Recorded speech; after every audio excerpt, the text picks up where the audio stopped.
नमस्कार, आपके साथ मैं अदिति त्यागी और आज मेरे साथ जो गेस्ट हैं, आप उनके लिए लगातार रिक्वेस्ट भेज रहे थे और सबसे ज़्यादा रिक्वेस्ट मुझे इनके नाम की आई, तो फिर मैंने सोचा इन्हें लाया जाए और इनसे बातचीत भी की जाए। तो मेरे साथ एक्स मुस्लिम साहिल हैं, जिनका चैनल है एक्स मुस्लिम साहिल ऑफिशियल। बहुत-बहुत स्वागत है साहिल और मुझे ये बताने में कोई गुरेज़ नहीं, अब इनफैक्ट बड़ी खुशी हो रही है कि आप आए हैं इस शो में क्योंकि सबसे ज्यादा रिक्वेस्ट मुझे आपके लिए मिल रहे थे कि भाई आपको बुलाऊं, मैं आपको इस डिस्कशन में शामिल करूं। और देखिए बड़ा अच्छा लग रहा है, कैसे हैं आप? और अंधेरे में बैठना पड़ रहा है आपको, तो वजह क्या है इसकी? किस तरह के चैलेंजेस आपके सामने हैं? Thank you so much Aditi ji for inviting me on your channel first of all. और रिक्वेस्ट आपको आई है ये सुन के मुझे बहुत अच्छा लगा, क्योंकि हमारे जो वॉरियर्स है वो कंटिन्यूअसली हर चैनल पे, यानी मोस्ट ऑफ द चैनल्स पे जाके रिक्वेस्ट करते रहते हैं, हम्म। क्योंकि वो समझते हैं कि मैं जो काम कर रहा हूँ वो कितना जरूरी है, और ये एक्टिविज्म हम्म। सोसाइटी में चेंजेस लाने के लिए कितना जरूरी है। तो इस वजह से बहुत सारे चैनलों पे रिक्वेस्ट मेरे नाम की आते रहती है। आपने हम्म। उस रिक्वेस्ट को कबूल किया और मुझे बुलाया, उसके लिए बहुत बहुत शुक्रिया। असल में मैं घर पे थोड़ा सा वाईफाई का कनेक्शन का प्रॉब्लम था, और हम्म। वहां पे नेटवर्क का इशू होता है। इस वजह से मैंने सोचा चलो रास्ते में किधर रुक कर आपसे बात कर लेते हैं, इसी वजह से आपको थोड़ा सा अंधेरा दिख रहा है। I am really sorry for that. नहीं, that's perfectly fine, not an issue at all. और मैं आपसे ये जानना चाह रही थी कि एक्स मुस्लिम साहिल, जैसा कि नाम में ही पता चलता है, ये ये जर्नी कैसी रही है? ये सफर कैसा रहा है?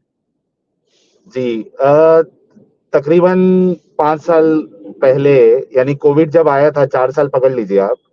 उस हम्म। वही टाइम पे मैंने इस्लाम को छोड़ने का डिसीजन लिया था, और उससे पहले जो है एक वक्त मेरा ऐसा गुजरा है कि बहुत हम्म। ज्यादा मैं इस्लाम को मानने वाला था। इस्लाम इस्लाम में जितनी चीजें हैं उस पे अमल करने की कोशिश करता था मैं, नमाजें पढ़ना, रोजे रखना, ये सारी चीजें। और साथ ही साथ हम्म। जाकिर नालायक को सुन सुन के इतना भूत चढ़ गया था मुझे दावत करने का, तबलीग करने का, कि मैं मौका नहीं छोड़ता था।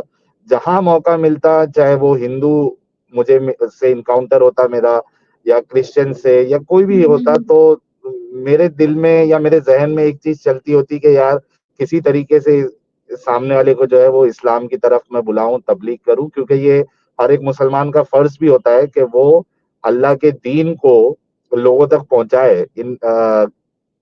अल्लाह कुरान में कहते हैं उदउ इला सबीली रब्बिका बिल हिकमा वल मौइज़तिल हसना वजादिलहुम बिल्लती हिया अहसन। तो लोगों को अल्लाह के रास्ते की तरफ बुलाना है, उनसे डिबेट करना है हम्म। अच्छे तरीके से। एक चीज ये, और दूसरी चीज अल्लाह कुरान में हम्म। कहते हैं इन्नद दीना इंदल्लाहिल इस्लाम। अल्लाह के नजदीक जो एक्सेप्टेबल दीन है, रिलीजन है, वे ऑफ लाइफ है, वो सिर्फ और सिर्फ इस्लाम है। इस्लाम को छोड़ के अगर कोई दूसरा दीन लेके आएगा तो उसको हरगिज कबूल नहीं किया जाएगा, और अल्लाह उसको हमेशा हमेशा जहन्नम में जलाएगा।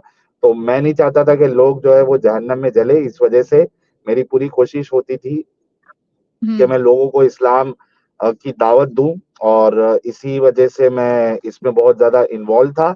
लेकिन हम्म। आहिस्ते आहिस्ते जब मैंने इसका गहराई से मुताला किया, और सबसे बड़ी बात, जब मैं आउट ऑफ द बॉक्स जाके हम्म। इस्लाम को देखने की, इस्लाम को परखने की कोशिश की, स्पेशली इसका जो हम्म। कॉन्सेप्ट है, खुदा का कॉन्सेप्ट, जिंदगी का कॉन्सेप्ट, और हम्म। इसके बाद इसमें जो सबसे मेन कैरेक्टर है प्यारे आका रसूलुल्लाह सल्लल्लाहु अलैहि वसल्लम, हमारे मोहम्मद साहब, जिनको हम्म। उस्वतुन हसना कहा गया है। लक़द काना लकुम फी रसूलिल्लाहि उस्वतुन हसना, यानी रसूलुल्लाह की जिंदगी जो है वो आपके लिए बेहतरीन नमूना है। तो ये जो सबसे इम्पोर्टेंट कैरेक्टर है, जिनके लिए हम मरने मिटने के लिए रेडी हो जाते हैं, तो हम्म। मैंने अ, इस्लाम की वो पट्टी को उतार कर, एक तो इस्लाम का जो कॉन्सेप्ट है खुदा को लेकर, जिंदगी को लेकर, प्लस जिसको रोल मॉडल बताया जा रहा है, जिनको रोल मॉडल बताया जा रहा है, उनकी जिंदगी क्या वाकई में ऐसी है कि मैं उनको अपना रोल मॉडल बनाऊं और अपनी जिंदगी उस हिसाब से गुजारूं। तो जब मैंने इस्लाम की पट्टी को उतार के इसको देखा, तो हम्म। इसमें मुझे काफी सारे फ्लॉज नजर आए, बहुत सारी खामियां नजर आई। अच्छा, खामियां ही होती तो वहां तक तो ठीक था, लेकिन अगर एक इंसान इस्लाम को सही तरीके से फॉलो करे और कुरान और रसूलुल्लाह के तरीके पे चले, तो फिर वो एक इंसान जो है वो इंसान भी नहीं रह सकता। फिर वो आप और मैं, अभी जो है, चूंकि मैं अभी मुसलमान नहीं हूँ, मेरी नजर में आप एक है। यानी हम दोनों एक है, हम दोनों इंसान है। लेकिन अगर मैं मुसलमान था या मुसलमान रहता हूँ तो मैं मुसलमान हूँ, आप एक काफिर है, फिर बहुत सारी चीजों में अंतर आ जाता है। आप एक यानी खुदा की नजर में आप एक बदतरीन मखलूक है और आपको जहन्नम में जलाया जाएगा। अगर शरिया है तो आप एक सेकंड क्लास सिटीजन बन के रहोगे। तो ऐसी बहुत सारी चीजें, तो फ्लॉज होने के साथ साथ इलॉजिकल होने के साथ साथ ये प्रॉब्लमेटिक भी है। और मैं दिमागी अपंग नहीं रह सकता। एक मुसलमान को मुसलमान होने के लिए दिमागी अपंग होना ये जरूरी है। अगर वो दिमागी अपंग नहीं रहेगा तो फिर वो मुसलमान ही नहीं रहेगा। तो चूंकि मैं दिमागी अपंग नहीं हूं और मैं इस दिमागी अपंगता के साथ अपनी जिंदगी झूठे इस्लाम के साथ जिंदगी अपनी नहीं गुजार सकता, इस वजह से मैंने फाइनली डिसीजन लिया कि भाई ये मेरे लिए नहीं है और मैंने इस्लाम छोड़ दिया। तो इस्लाम छोड़ने के बाद जो है काफी परेशानियां आई हैं, फैमिली में प्रॉब्लम्स चले हैं, और उसके बाद फिर उससे बड़ा प्रॉब्लम मेरे साथ जब हुआ, जब मैंने डिसाइड किया कि यार जब मुसलमान होते हुए मैं लोगों को इस्लाम की तरफ बुला रहा था, तो अब चूंकि मैंने इस्लाम छोड़ दिया है तो लोगों को इस्लाम की हकीकत पता होनी चाहिए। तो इस वजह से मैंने फिर अपना चैनल ओपन किया और उसके बाद बहुत सारी परेशानियां आई, क्योंकि मेरी आइडेंटिटी लीक हो गई थी, धमकियां आती है, गालियां गालियां तो सोचो कि दुनिया में मेरे इतना गाली कोई खाता नहीं होगा, इतनी गालियां मुझे सुनने के लिए मिलती है कमेंट्स में। तो बहुत मिक्स चीजें हैं। मैं इंटरनली बहुत खुश हूँ, इस्लाम छोड़ने के बाद एक सुकून है, हल्कापन है। लेकिन साथ ही साथ थोड़े प्रॉब्लम्स भी है, सोशल लाइफ जो है वो थोड़ी मुश्किल हो जाती है, खतरा रहता है लाइफ का। आप देखिए कि इंडिया में होते हुए मुझे अगर मास्क लगा के आपके साथ डिस्कशन करना पड़ रहा है तो उसकी वजह आप भी जानती होंगी और लोग भी जानते हैं। तो ये सब दिक्कत होती है, और मैं उम्मीद करता हूँ इस एक्टिविज्म जो मैं कर रहा हूँ उसका एक मकसद ये भी है, एक एम ये भी है कि ये कई सारे लोग जो इस्लाम छोड़ रहे हैं पूरी दुनिया में, पाकिस्तान में, इंडिया में, अरब मुल्कों में, वेस्टर्न कंट्रीज में, अगर आप डेटा देखें तो कई सारे लोग 24% के आसपास आपको जो है वेस्ट में, फिर ईरान में आप देख लीजिए, हर जगह पे लोग इस्लाम छोड़ रहे हैं।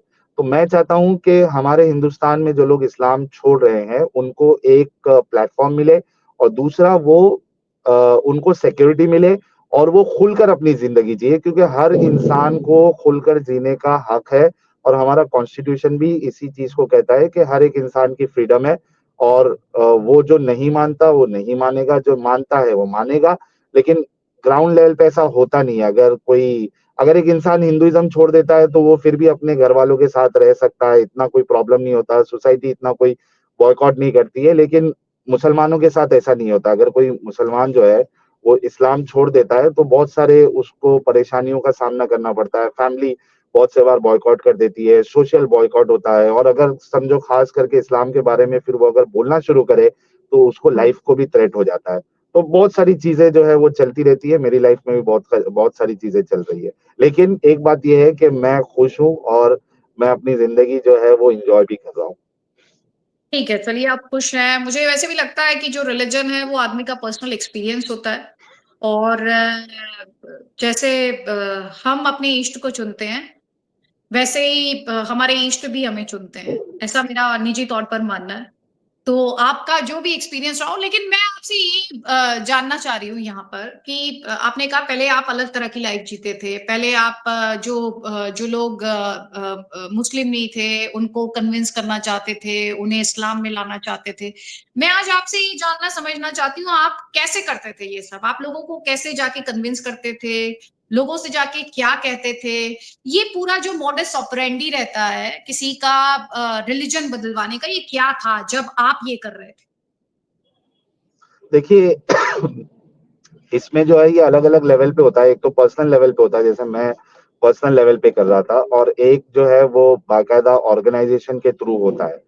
तो पर्सनल लेवल पे जो करता है वो तो इंडिविजुअल, जैसे मैं अगर ऑफिस में काम कर रहा हूँ, मैंने कॉल सेंटर में काम किया हुआ है, मैंने कॉर्पोरेट में काम किया हुआ है, तो अगर मुझे वहां पे अगर मौका मिलता, कोई नॉन मुस्लिम मेरा फ्रेंड है, कोलीग है, तो वहां पे किसी ना किसी तरीके से कोई एक बात से बहस छेड़ना, और उसके बाद फिर सामने वाले को उसका जो रिलीजन है उसको नीचा दिखाना, गलत दिखाना, ताकि जब तक आप नीचा नहीं दिखाओगे, गलत नहीं दिखाओगे, तो वो आपका रिलीजन क्यों एक्सेप्ट करेगा? देखो सिंपल सी चीज है, मार्केट में अगर आपको अपना प्रोडक्ट बेचना है तो आपको दूसरे के प्रोडक्ट को बताना पड़ेगा भाई इसमें दूसरे का प्रोडक्ट में दम नहीं है, वो फेक है, वो गलत है ना? तो सेम यहाँ पे भी ऐसी केस होता है कि आपको अगर किसी को इस्लाम में लाना है तो ऑब्वियस सी बात है उसका जो रिलीजन है उसको आपको इलॉजिकल बताना पड़ेगा, उसको ऐसा बताना पड़ेगा कि ये पागलपन है और आप जो है अगर ये करते रहोगे तो दुनिया में भी आपकी कोई वैल्यू नहीं है, मरने के बाद भी आपको जहन्नम मिलेगी।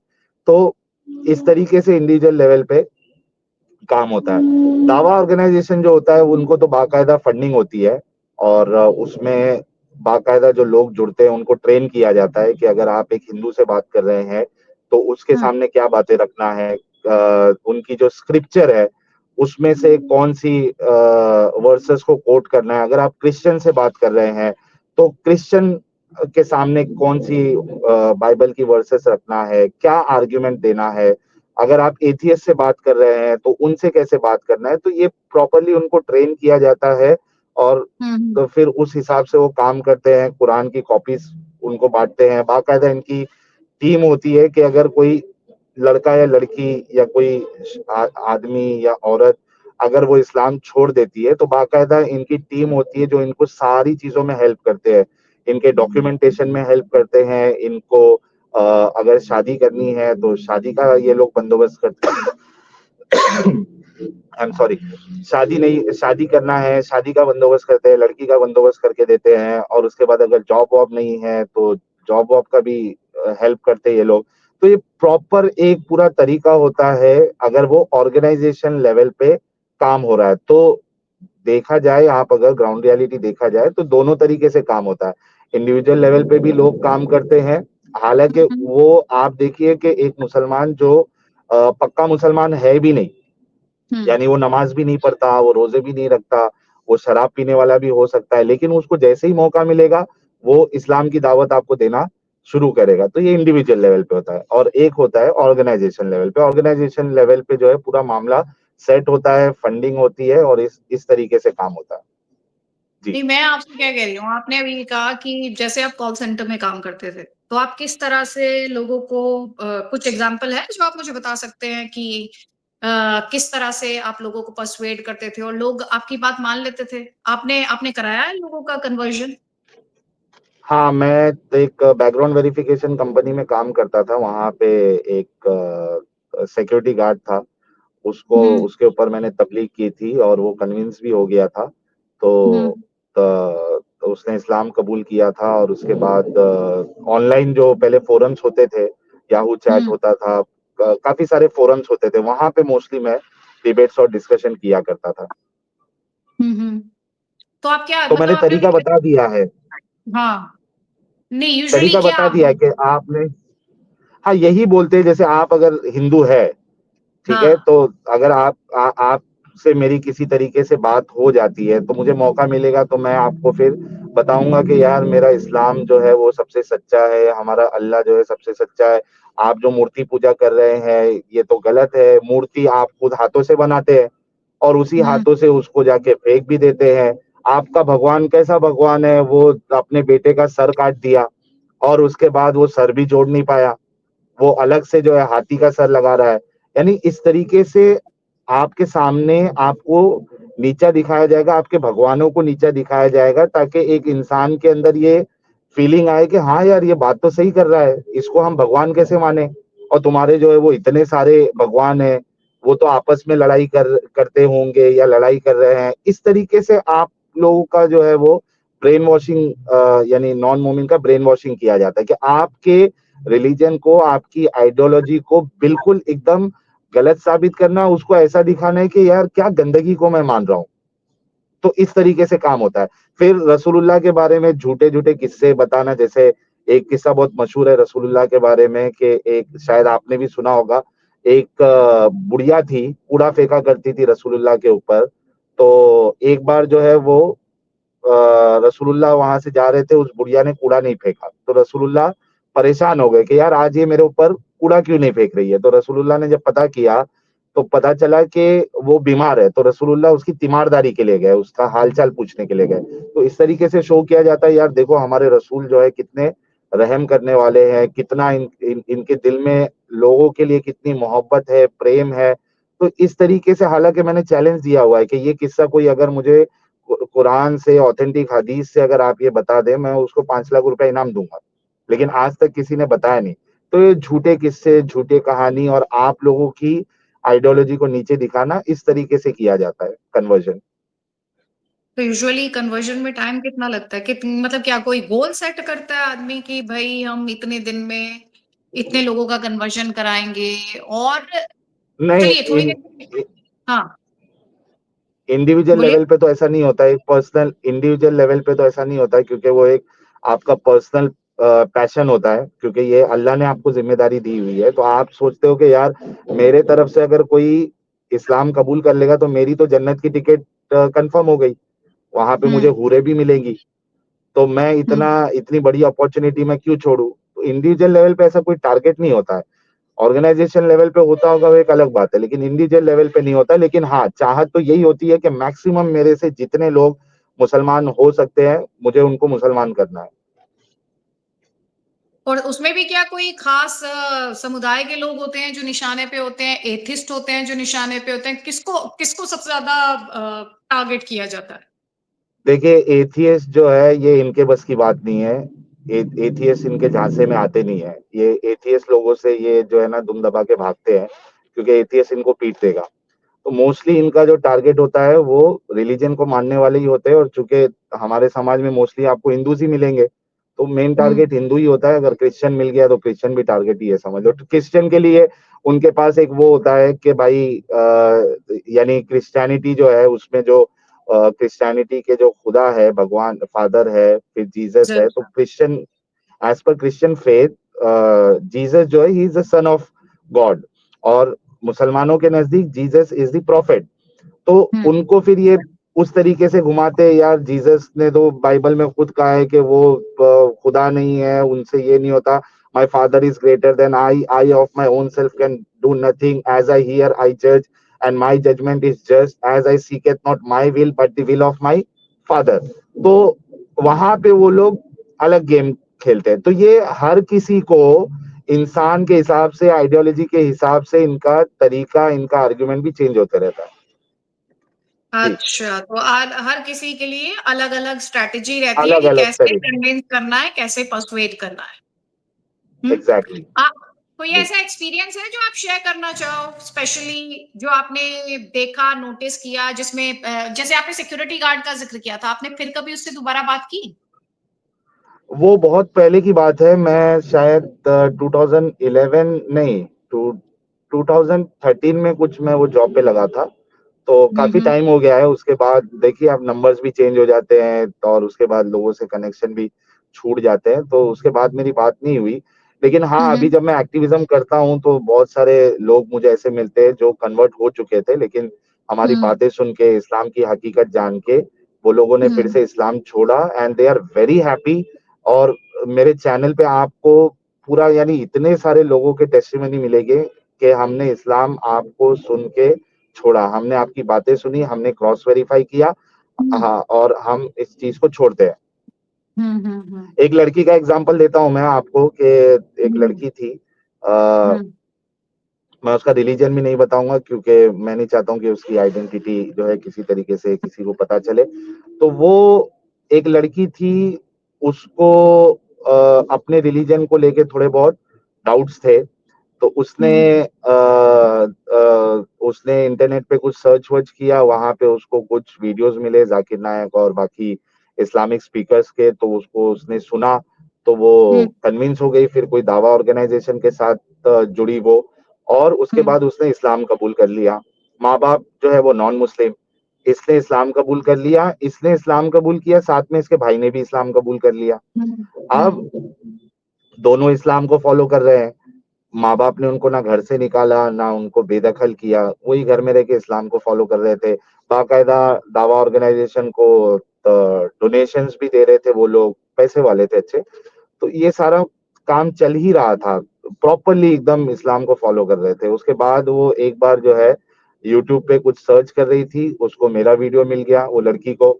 उसने एक वीडियो देखा, उसके बाद कंटिन्यूअसली वो एक हफ्ते तक मतलब ऑलमोस्ट समझो 9-10 घंटा रोज वो मेरी वीडियोस देख रही थी, क्योंकि हमारी स्ट्रीम्स बहुत लंबी लंबी होती है, 8-8 9-9 घंटे की स्ट्रीम्स होती है।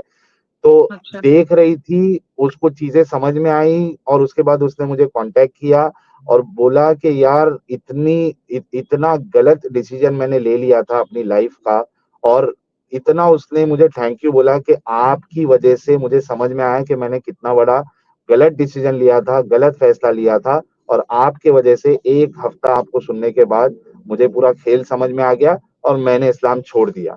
और 10-15 दिन के बाद फिर से उसका फोन आया मुझे और उसने कहा कि हम्म। मेरे भाई ने भी इस्लाम छोड़ दिया। तो ऐसे कई सारे जो केसेस है वो चैनल पे भी आपको मिल जाएंगे, जो आके लोग बोलते हैं हम्म। कि भाई हमने इस्लाम इस वजह से छोड़ा, आपको सुन के ये बात मेरे दिल में लगी और मैंने इस्लाम छोड़ दिया। तो बहुत सारे केसेस ऐसे आपको मिल जाएंगे। हम्म।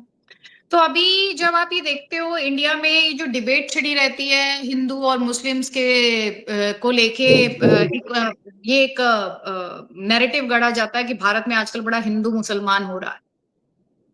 जब आप वो देखते हो तो आपके मन में क्या थॉट्स आते हैं? आपको क्या लगता है? आपने तो देखा है, उस तरफ भी देखा है, अब आप छोड़ चुके हो उस रिलीजन को, पूरे देश में बहस भी देखते हो, हर बात ही एक मुद्दा बनती सी दिखाई देती है कई बार। क्या सोचते हो? हम्म। आपके दिमाग में क्या विचार आते हैं? नहीं तो हिंदू मुसलमान, हिंदू क्रिश्चियन ये क्यों नहीं होगा यार? अगर आप खुद अपने अपनी बातें अपने आप तक रखो तो कोई आपको तो बुला के सामने से कुछ बोलेगा नहीं। अगर आप लोगों में तबलीग का कीड़ा है, आप जा जाके, यानी कोई बच्ची अगर कॉलेज में जाती है तो वहां पे उसका ब्रेन वॉशिंग करेंगे, कोई अगर ऑफिस में जा रहा है तो वहां पे आप उनका ब्रेन वॉशिंग करेंगे। मतलब घर वालों को पता भी नहीं है कि हमारे बच्चों को किसी ने ब्रेन वॉश कर दिया, उन्होंने इस्लाम भी कबूल कर लिया और वो घर में छुप छुप के नमाजें पढ़ रहे हैं। तो जब आप इस तरीके से हरकत आप करोगे और उसके बाद फिर आप विक्टिम कार्ड भी खेलोगे, तो ये कैसे चलेगा? देखिए, मार्केट में 3 कार्ड चलता है, एक डेबिट कार्ड, एक क्रेडिट कार्ड और एक victim card. Debit card, credit card हम लोग यूज कर सकते हैं क्योंकि हमारे लिए इंटरेस्ट ये सब हराम नहीं है। जो मोमिन हजरात है उनके लिए इंटरेस्ट हराम है, तो आइडियली उनको डेबिट कार्ड, क्रेडिट कार्ड ये यूज करना नहीं चाहिए। एक कार्ड स्पेशली यानी इस पे मोनोपोली है और वो है विक्टिम कार्ड, और ये सिर्फ मुसलमानों की मोनोपोली है और हर जगह पे आप ये कार्ड खेलते हुए इनको देखेंगे। तो मुझे ऐसा लगता है कि अगर मुसलमान चाहते हैं कि ये हिंदू मुस्लिम ना हो, ये डिबेट पे उनको ना बुलाया जाए, तो इनका जो सपना है शरीयत लाने का हम्म। भारत में, ये सपना छोड़ दे और हम्म। अपना रिलीजन अपने तक रखे, लोगों को ना बहकाए। तो आपके साथ कोई कोई आपके साथ इंटरेस्ट ही नहीं लेगा आपसे बात करने के लिए। आप अपना जियो, लोगों को जीने दो। आप एक तो क्या करते हो कि ये इस तरीके का काम भी करते हो, आपका मेन मकसद है कन्वर्ट कराना लोगों को ताकि नंबर्स बढ़े, और नंबर्स बढ़ने के बाद आप देख लीजिए बांग्लादेश का क्या हाल है, पाकिस्तान का क्या हाल है, अफगानिस्तान का क्या हाल है। पूरा जो गेम है मुसलमानों का वो नंबर्स पे चलता है। नंबर्स कम है, आप विक्टिम कार्ड खेलेंगे, दब के रहेंगे और ऐसा बताएंगे जैसे बहुत ज्यादा जुल्म हो रहा है इनके ऊपर। और जैसे ही नंबर्स बढ़ेगा तो फिर माइनॉरिटी की तो समझो बैंड बज जाएगी। हालांकि ऐसा, यार ये कौन सी हमारे वहाँ कौन सी माइनॉरिटी है जो सर पे चढ़ के बोलती है हर किसी के? ना गवर्नमेंट का डर, ना कानून का डर, कुछ भी डर नहीं, बिंदास बोलती है, विक्टिम कार्ड खेल के बोलती है। तो ये अगर ये हरकत छोड़ दे तबलीग करने का और लोगों को ब्रेन वॉश करके इस्लाम में दाखिल करने का, झूठी बातें बता के इस्लाम में दाखिल करने का, उसके बाद भारत को हमारे यहाँ पे शरीयत लाने की इनकी जो प्लानिंग है या सोच है, और ये सोच जो है आइडियोलॉजी की वजह से ही आती है, तो ये सोच अगर छोड़ दे तो ये अपना जिए, किसी को क्या प्रॉब्लम है? वो 5 टाइम के बदले वो 50 टाइम की नमाजें पढ़े, हमको क्या दिक्कत है भाई? लेकिन अगर आप 5 टाइम की नमाज पढ़ रहे हैं और रोज पढ़ रहे हैं, तो अपने मस्जिद में अपनी नमाज रखे, अपने घर तक अपनी नमाज रखे। आप लाउड स्पीकर में बोंगे में सुबह के 4:30 बजे 5 बजे जिसको नहीं सुनना है उसका भी आप जीना हराम कर रहे हो। अरे आज की तारीख में तो टेक्नोलॉजी है, आप अपने मोबाइल पे अलार्म सेट कर सकते हो, नमाज का टाइमिंग उस पे सेट हो सकता है, तो उसको टेक्नोलॉजी का इस्तेमाल करो। आप दूसरों के कान क्यों फोड़ रहे हो? तो ये हरकतें अगर ये लोग छोड़ देंगे हमारे मोमिन हजरात, मैं तो बहुत मोहब्बत करता हूँ मेरे मुसलमान भाइयों से क्योंकि मैं उन्हीं का हिस्सा हूँ। मेरे को तो बहुत चिंता होती है मेरी इस कम्युनिटी के लिए, क्योंकि मैं उसी में से निकला हूँ। मैं चाहता हूँ कि ये कम्युनिटी आगे बढ़े, इस दिमागी अपंगता से निकले, अपनी अकल का इस्तेमाल करे। यार अकल है तो उसका इस्तेमाल करो, खुशी से रहे, खुद भी तरक्की करे, देश की तरक्की का हिस्सा बने। नहीं, आपको मुसाफिर बन के रहना है। आप ये सोचते हो कि ये जिंदगी जो है वो मुसाफिर खाना है, आप यहाँ पे मुसाफिर है, और दुनिया के ग्रोथ के लिए या देश के ग्रोथ के लिए आपका कोई योगदान नहीं है। हाँ, दूसरा जो रिसर्च करके, अपनी जिंदगी लगा के, पढ़ाई करके, मेहनत करके जो टेक्नोलॉजी देगा उसका भरपूर इस्तेमाल करेंगे, लेकिन खुद से कोई योगदान नहीं है। क्यों? क्योंकि उसकी जरूरत क्या, आप मुसाफिर हो। आप यहाँ पे शादी करके पे बच्चे पैदा करते जाएंगे, क्योंकि देने वाला अल्लाह है, रिस्क देने वाला अल्लाह है। इस तरीके की सोच रख के आप देश का जो है वो सत्यानाश कर दोगे। तो अगर इन सारी चीजों से अगर हमारे मोमिन हजरात निकलते हैं, और उसके बाद फिर इनको जो है कोई बुला बुला के इनसे सवाल करे, तो मैं इनकी बात से अग्री कर सकता हूं कि यार क्यों इनको परेशान कर रहे हो, क्यों बुला रहे हो। लेकिन ये सारी चीज करने के बाद फिर आप कहेंगे कि आपसे सवाल भी ना हो, तो ये तो सर विक्टिम कार्ड है, और ये इनकी बात में जो है कोई दम नहीं है, कोई वैल्यू नहीं है। नहीं, ये तो कहते हैं कि देश बड़ा बदल गया है 2014 के बाद। जब से नरेंद्र क्या मोदी बदल आए, गया? तब से तो मुसलमान जो हैं इस देश में वो खतरे में है, ये कहते हैं। अरे कोई खतरे में नहीं है, किसने कहा आपको खतरे में है? क्या चीज नहीं, का मैं खतरा है भाई? कहते हैं। हाँ, मैं मोमिनों हाँ, की हाँ। बात कर रहा हूँ। मैं किस किस हाँ। चीज का खतरा है आपको? आप तो सर चढ़ के हर चीज करवाते हो। सारी चीजें तो आप सोचो कि सऊदी में रह के कोई हिंदू जो है वो वहां का जो हमारे एमबीएस साहब है, हमारे गुरु समझ लीजिए, वो भी एथियस्ट ही है, एक्स मुस्लिम है, वो बताते नहीं है, वो एक अलग बात है, लेकिन वो हमारे गुरु है। मैं उनको, जी, मैं उनको अपना गुरु समझता हूँ, एमबीएस साहब को। I totally support him. But अच्छा। क्या ये लोग जो है, या कोई माइनॉरिटी माइनॉरिटी तो छोड़ दो, ये कन्वर्टेड हमारे मोमिन हजरात जो है सस्ते अरब, ये भी वहां ये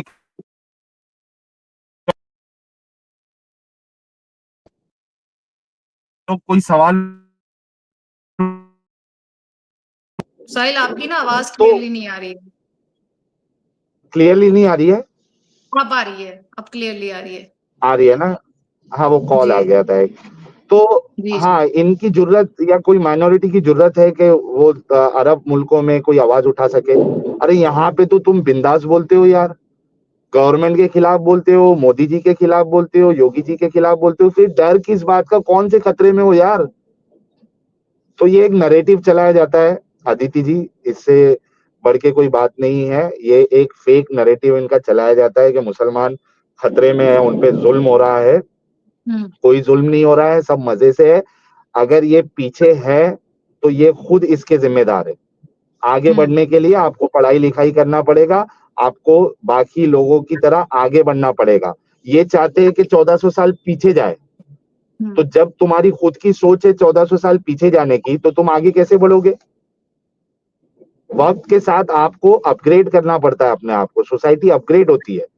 ये चाहते हम्म। हैं कि नहीं, सोसाइटी अपग्रेड ना हो बल्कि 1400 साल पहले जाए, फिर दूसरे के ऊपर जो है पूरा आप ब्लेम डाल दोगे, तो ये ब्लेम गेम खेल के मतलब नहीं है। मोमिन हजरात को समझना चाहिए कि इससे कुछ नहीं होने वाला। ये सारी चीजों, असल में इनको जो कंट्रोल करने वाले अदिति जी, ये है हम्म। मुल्ला मौलवी। हम्म। ठीक है, मुसलमान की मिसाल जो है, मैं एकदम ऑनेस्टली बोलता हूँ, मैं एकदम अपनी बात जो है डंके की चोट पे बोलता हूँ। किसी को हम्म। पसंद आए आए, किसी को नहीं आए नहीं आए, किसी को मेरे ऊपर केस करना है केस कर दे, लेकिन मैं जो बोलता हूँ वो साबित कर सकता हूँ। हकीकत हम्म। ये है कि जो हमारे मोमिन हजरात हैं, इनकी मिसाल जो है ये चौपाहों की तरह है। चौपाहे होते हैं ना, बकरियों का रेवड़ होता है, देखो, हम्म। बकरियों का, जानवरों का रेवड़ होता है, और उनको एक चराने वाला होता है, देखा होगा ना आपने। तो ये जैसा चराने वाला जिस डायरेक्शन में उन बकरियों को, उन मेंढों को लेके जाता है, वैसे वैसे वो जाते हैं। तो हमारे मोमिन हजरात का भी यही हाल है। इनको पूरी तरीके से कंट्रोल करने वाले इनके मुल्ला, मौलवी और इनके सो कॉल्ड इस्लामिक नेता है। मोमिन हजरात, हाँ, मोमिन हजरात की पूरी जो डोर है वो इनके हाथों में। इन्होंने इनको जितना बताया है इस्लाम के बारे में, या जिस तरीके से ये बोलते हैं कि भाई ऐसा चलना है, आज के दिन जो है आपने बाहर निकलना है, आज के दिन आपने पत्थर बरसाने हैं, तो ये मोमिन हजरात दिमागी अपंग है, दिमाग चलाते नहीं है। वो जैसा मुल्ला मौलवी इनका नेता बोलता है वो उस तरीके से आके करते हैं। तो असल चीज जो है वो यही है कि मोमिन हजरात जो है हमारे, वो अपना दिमाग चलाने के बजाय इन्होंने अपना पूरा कंट्रोल दे दिया है मुल्ला मौलवी के पास। वो जैसा बताते हैं ये करते हैं जी। तो आप ये कह रहे हैं कि ज्यादातर आबादी जो है मुस्लिम्स की वो मुल्ला जो मौलाना मौलवीज हैं वो चला रहे हैं, और वो जिस दिशा में चाहते हैं उन्हें उस दिशा में भेज देते हैं, क्योंकि एजुकेटेड जो लोग नहीं हैं वो समझ ही नहीं पाते कि किस दिशा में भेजा जा रहा है। तो यहाँ अच्छा, पर एजुकेटेड, एक एक इख्तलाफ करता हूं मैं एक बात से। हाँ। देखिए, मैंने जब ये बात कही, मैंने सारे लोगों के बारे में बात की है। इसमें हम्म एजुकेटेड मुसलमान हो या हम्म अनएजुकेटेड मुसलमान हो, एक हम्म पंक्चर बनाने वाला हो या एक सर्जन हो, वो सारे के सारे मुसलमान जो है वो दिमागी अपंग है जब बात इस्लाम की आती है। सारे के डोर जो है वो अपना उलमा के हाथ में है, मुल्ला मौलवियों के हाथ में है। तो इसमें कोई ऐसा नहीं है एजुकेटेड अनएजुकेटेड, ऐसा कोई डिफरेंशिएट आप नहीं कर सकते।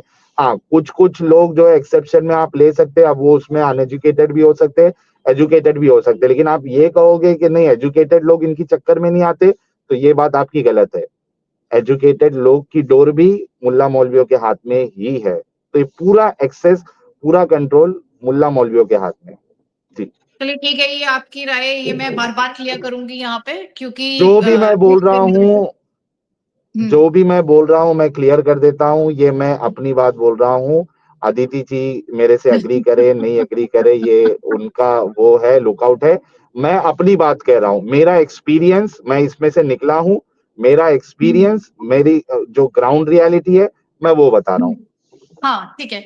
ये वक्फ को लेकर फिर क्योंकि आपने कहा कि मैं उसमें से होकर गुजरा हूं, तो वक्फ को लेकर क्यों तकलीफ है? अब ये जो वक्फ में अमेंडमेंट की बात हुई वक्फ एक्ट में, उससे इतना लोग बौखला क्यों गए?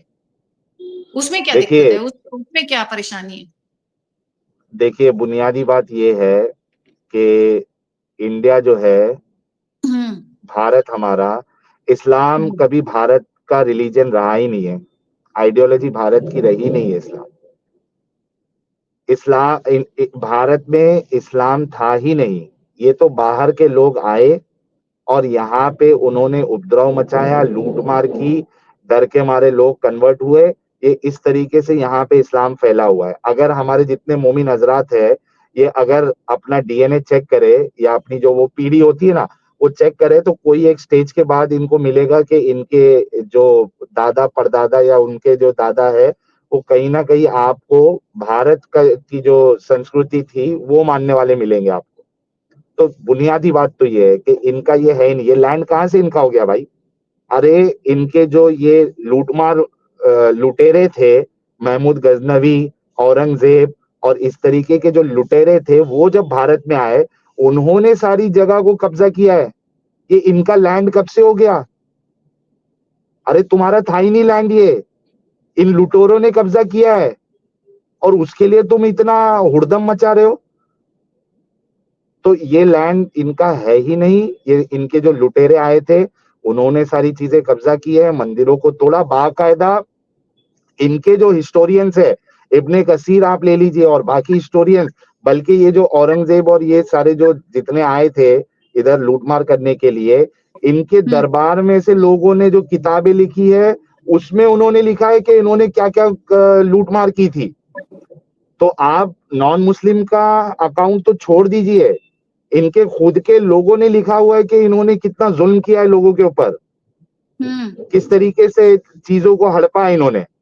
तो एक चीज तो ये है। दूसरी चीज, अब मोमिन हजरात को ये पता ही नहीं है, उनके सामने ये चीजें रखी नहीं गई है। उनको क्या मालूम है औरंगजेब कौन है, फलाना कौन है, महमूद गजनबी कौन है? ये तो उनको वली मान के बैठे हुए हैं। अरे जाके हिस्ट्री पढ़ो तो सही, इन्होंने क्या किया तुम्हारे देश के साथ। तुम देश का साथ दोगे कि इन लुटेरों का साथ दोगे? तुम पहले हिस्ट्री पढ़ो जाके। गई ना, हिस्ट्री भी तो जी गलत पढ़ाई गई ना, हिस्ट्री भी तो गलत पढ़ाई हाँ, गई। तो आप तो लोग हम बता रहे हैं ना, कम से कम अभी तो पढ़ो जाके। अगर आपको अभी बताया जा रहा है तो कम से कम पढ़ो तो सही, देखो तो सही कि ये बंदा जो क्लेम कर रहा है, जो बात कर रहा है, सच कर रहा है, झूठ कर रहा है, जाके पढ़ो तो सही। तो मैं तो सीधा सिंपल सवाल करता हूं हमारे मोमिन हजरात से कि भारत से प्यार है, इन लुटेरों से प्यार है? फैसला खुद कर लो। अगर भारत से प्यार है तो इन लुटेरे जो थे इनसे आपको सहानुभूति नहीं होनी चाहिए, भारत की तरक्की का हिस्सा बनो। तो वक्फ बोर्ड असल में ये सोचते हैं, ये असल में लोगों को वर्गलाते हैं कि यार ये वक्फ बोर्ड हट जाएगा तो हमारी मस्जिदें ये लोग कब्जा कर लेंगे, हमारे कब्रिस्तान हम ये लोग कब्जा कर लेंगे और हमको जीने नहीं देंगे। तो ये डर का माहौल जो है, ये जो उलमा हजरात है और इनके जो क्या नाम है नेता है, और प्लस ये तो है ही, प्लस हिंदुस्तान का जो सेक्युलर हिंदू है वो भी इनके इस षड्यंत्र में पूरा अपना योगदान देता है। तो इसमें सिर्फ ये मुसलमानों के साथ साथ ये सेक्युलर हिंदू जो है वो भी इसके जिम्मेदार है। तो ये लोग लोगों को डराते हैं, धमकाते हैं, मतलब उनके अंदर एक खौफ पैदा करते हैं ताकि जो है ये हमेशा अनरेस्ट रहे देश के अंदर और ये हिंदू मुसलमान चलता रहे। तो आपने इतनी और सारी आप सब्जी देखिए, जी जी जी, बात पूरी जी जी, कीजिए। अच्छा, जी इसमें बात आप पूरी। देखिए कि इस्लाम की नजर से आप एक चीज देखिए, तो ये जो हम्म मस्जिद वस्जिद का भी आप मामला देखते हैं, तो उसका तो मैंने बता ही दिया कि जो लुटेरे आए थे इन्होंने मंदिरों को तोड़ा और मूर्तियों को तोड़ा और मस्जिदें बनाई। अच्छा, इस्लाम का जो एक नजरिया वो ये है कि सारी की सारी धरती जो है वो मस्जिद है, हम्म ठीक है। जामिया तिरमिजी की हदीस नंबर 317 है, if I am not wrong. वो कहती है कौला कौला रसूलुल्लाह सल्लल्लाहु अलैहि वसल्लम अल अर्दु कुल्लहा मस्जिद इल्लल मुकबरतु वल हमाम, ठीक है। ये कहती है कि सारी की सारी जमीन जो है वो मस्जिद है, सिवाय कब्रिस्तान और तुम्हारा बाथरूम, गुसलखाना, इसको छोड़ के सारी की सारी जमीन मस्जिद है। तो मोमिन हजरात को तो यही लगता है कि भाई पूरी जो भारत की धरती है ये भी अल्लाह की है, मस्जिद है ये, तो जहां जाओ वहां हम यहाँ पे बना देंगे। तो हम्म अगर सोच इस तरीके की रहेगी तो फिर आगे क्या होगा आप खुद सोचिए।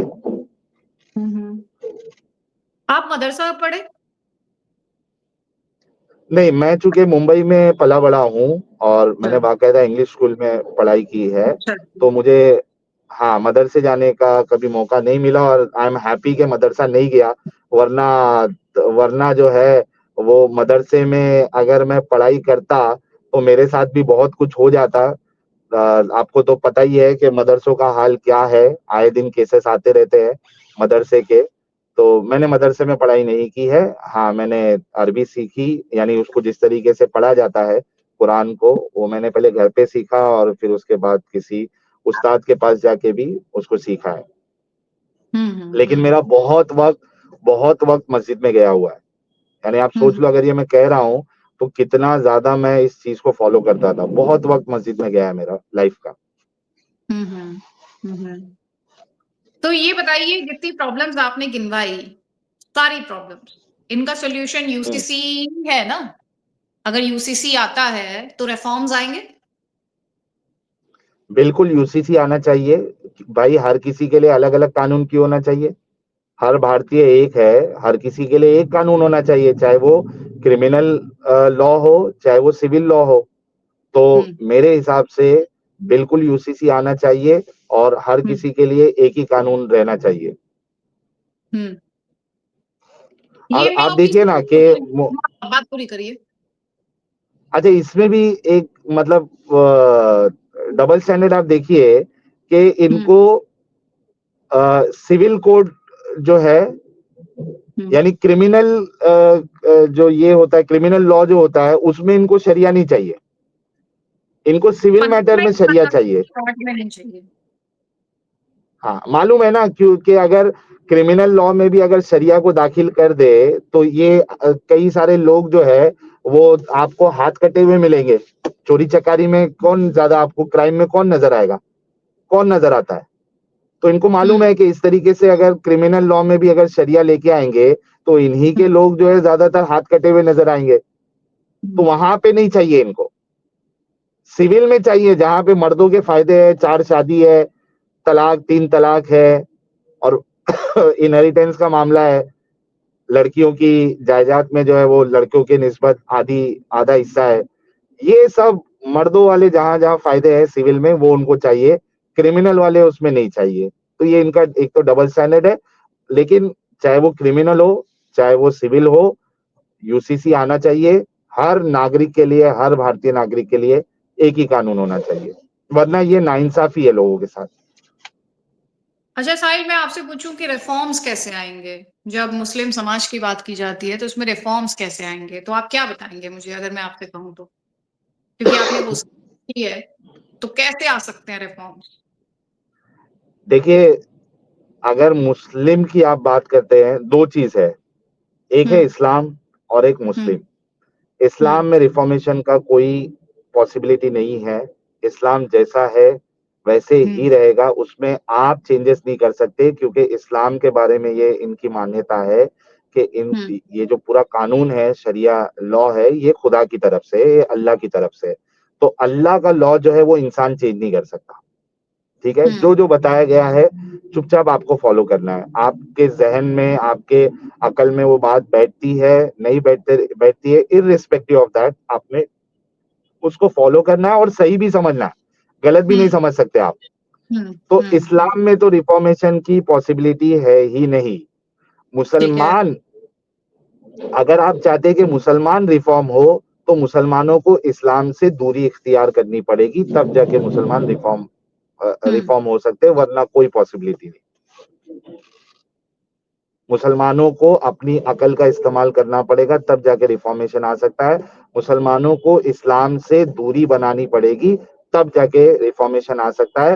मुसलमानों को दूसरे जो गैर मुस्लिम है उनको भी इंसान और अपने बराबर का समझना पड़ेगा, तब जाके रिफॉर्मेशन आ सकता है। मुसलमानों को एजुकेशन की अहमियत समझनी पड़ेगी, तब जाके रिफॉर्मेशन आ सकता है। और एजुकेशन कोई वो दीनी एजुकेशन नहीं, मदरसों वाली एजुकेशन नहीं, जो प्रॉपर दुनियावी एजुकेशन है उसकी अहमियत को समझना पड़ेगा, तब जाके रिफॉर्मेशन आ सकता है। यानी मोटी मोटी बात यही है कि मुसलमानों में अगर आप रिफॉर्मेशन चाहती है या खुद मुसलमान रिफॉर्मेशन चाहते हैं तो उनको इस्लाम से दूर होना पड़ेगा। जितना ज्यादा इस्लाम से दूर होंगे उतना ज्यादा रिफॉर्म होते जाएंगे। या ये भी कह सकते हैं कि मौलाना मौलवियों के इस्लाम से दूर होंगे तो और इम्प्रूवमेंट आएगी। यानी अच्छा, आप अपने हिसाब से कह सकती है, मैं सीधा कहता हूं कि मौलाना मौलवी वाला इस्लाम नहीं, इस्लाम से दूरी और मौलाना मौलवियों से दूरी।